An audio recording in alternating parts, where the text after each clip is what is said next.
So we need to insert these things. We need to insert these things. Let's start now. Here we need to say order items, and then we need to insert.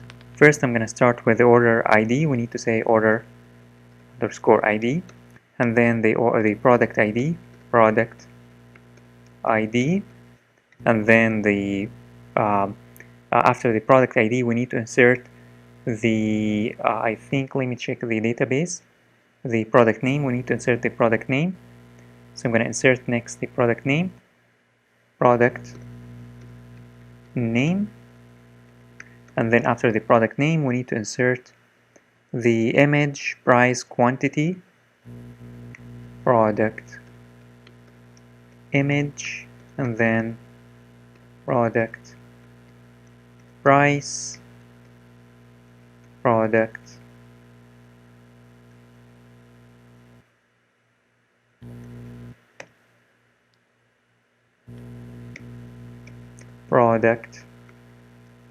quantity, and then product quantity, and then username and order date.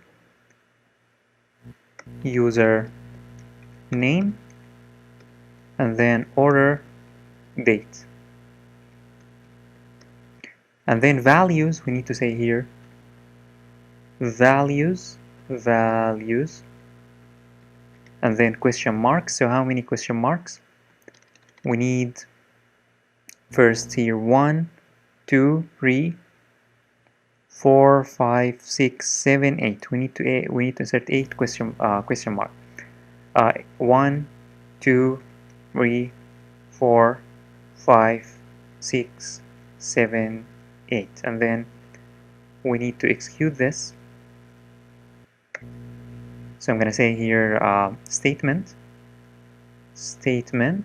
1, and then bind, and then what we want to bind is that we want to bind I for the order ID, and then the product ID also I, and then the product name is S string, the image S, the price I, the quantity I, the name S, and the date S. So we need here to insert first the order date, order ID first, and then product ID,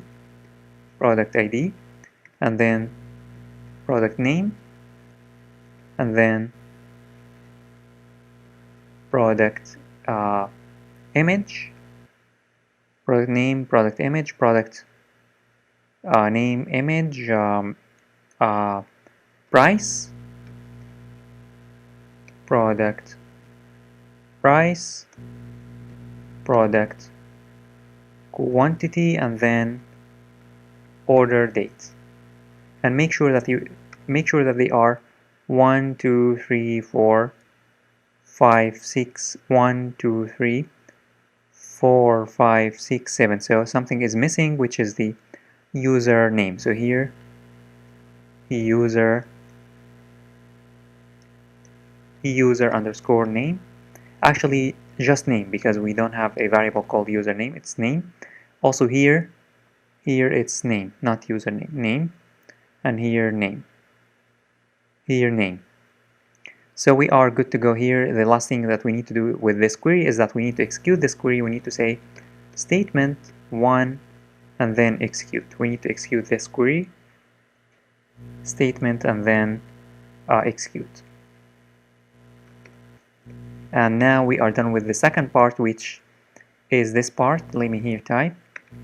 I comment. I'm going to say get all products from cart and insert them into database. That's it. Now click on File and then Save All.